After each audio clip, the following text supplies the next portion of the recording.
Welcome back to the channel, everyone. So some time ago, I've been talking about something called a cuisine de ménage, and this is the true side of French home cooking, and these are all the easy dishes you can make at home. But today, we're going to talk about a modern branch of that home cooking. It's called the cuisine rapide. Okay, it sits under and it adds a degree of easiness to the recipe you can make at home. So cuisine rapide means fast cooking.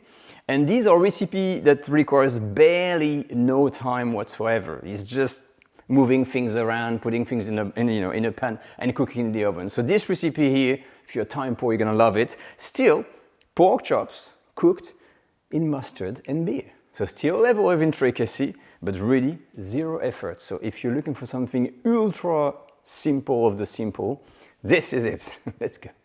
Now, I'm sure the question on everybody's mind is, can we really make something tasty in just 5 minutes of preparation? This is the question. This is what we're going to be trying to find out. So for that recipe, all what you need is here. We're going to be using 2 pork chops. You can use 4.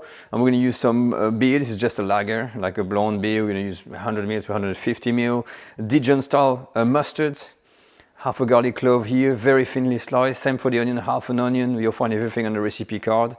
Some thyme, dry thyme, and these are some bay leaves, salt, and pepper. We're going to be using a baking dish, something that goes into the oven, and because this is oven-baked pork chop, I should have mentioned that. Okay, and now let's do the process. So 5 minutes, let's go.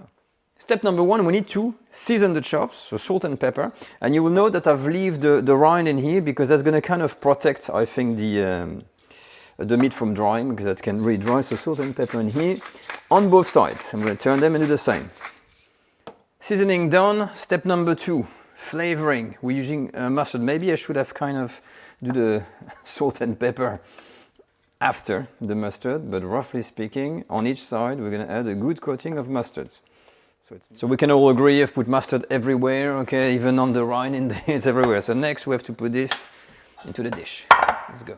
All right, so once we're done here, you know what, if you were to do 4 pork chops, I think you would need a heck of a large dish, because it's not the smallest of all dish, but look at that. So we're quite busy. Okay, pork chops into the dish, and now some further seasoning. So this is the thyme that kind of from the garden. I'm kind of putting this around, some flavor. The thyme is good. I mean, you know, it's nice. Some bay leaves in there, and then we're gonna have all the other stuff. So the garlic and the onion. Okay, so you get the gist. Take your stuff. I think half an onion is maybe a bit too much.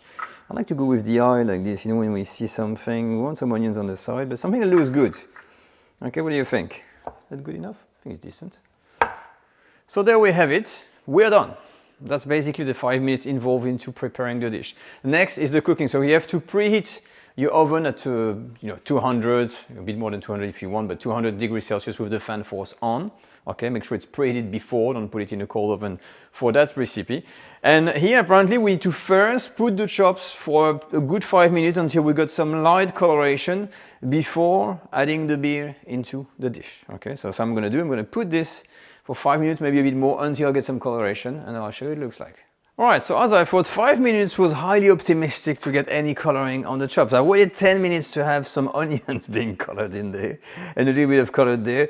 And it's time to put the beer, but before, I think I'm gonna add a little fat in there, just on the rind there, a bit of olive oil, because it just looks a bit dry for my taste, so that's my personal touch. And then the beer. Okay, so I'm gonna kind of pour it over first. We don't want to drown this in the beer. You see, I think that's enough. Like if you get 100 ml maximum, so it's just barely at the bottom, not even halfway. So it's going to kind of steam. So even that maybe a bit much. So you don't want to have dry chops. And from here, I think we're going to have to wait a good 20 minutes, I think, to cook this chop. So I'm going to put it as is, and we'll see the result. And here we are. So if you wanted to know exactly how it looks like, just out of the oven as is, as per the recipe after those 5 minutes, that's how it looks like.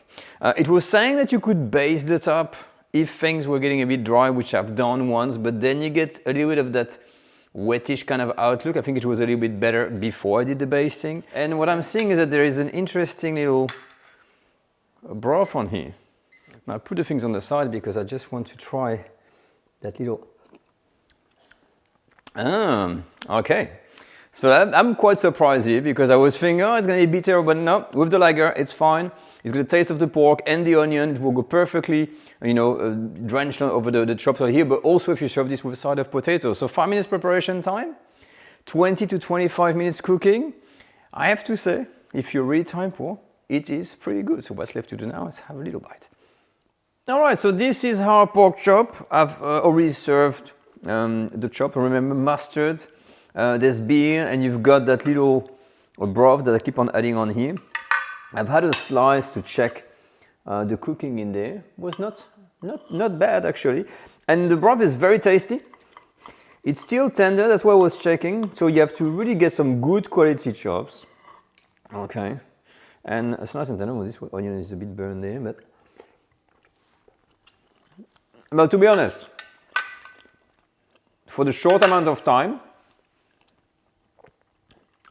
with a side of potatoes, that will be perfect. If you have friends over, you don't know what to make.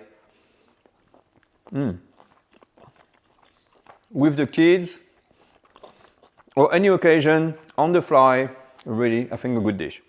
So what is the verdict? The first thing I'd like to say is that it was true to its words. Fast cooking, ready here in 30 minutes is true. 5-minute preparation time, tick. 25 minutes to 30 minutes max cooking time, tick. So we can say definitely it's a true 30 minutes meal. And I think that's really busts the myth that floats around that French cooking is always difficult, that you need to spend hours in front of a stove to make any French dish. And what I love about this is that even with this minimum amount of work, you're gonna get something that really has all these French cooking aspects. So you got the looks, you got the layered taste, you got the mustard, the beer, the onion, the garlic, the bay leaf, with the thyme, which is the classic seasoning, and you got plenty of cooking juices that you can serve with, a mashed potato, a gratin, sauté potatoes, and that is gonna be absolutely beautiful. So if you've never tried French cooking because you think it's too hard, this is gonna be the dish for you. So if you try it at home, let me know in the comment section what you thought. If you make a variant, let me know as well. And I'm sure you will be impressed. But anyway, I will leave you with this picture as usual. And I will see you next time on the French Cooking Academy for another video. Take care all. Bye-bye.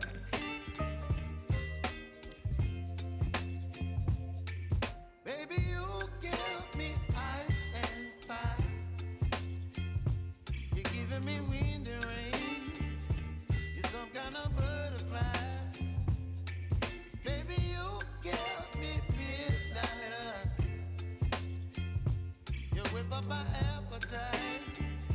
Don't leave me here high and dry. Oh.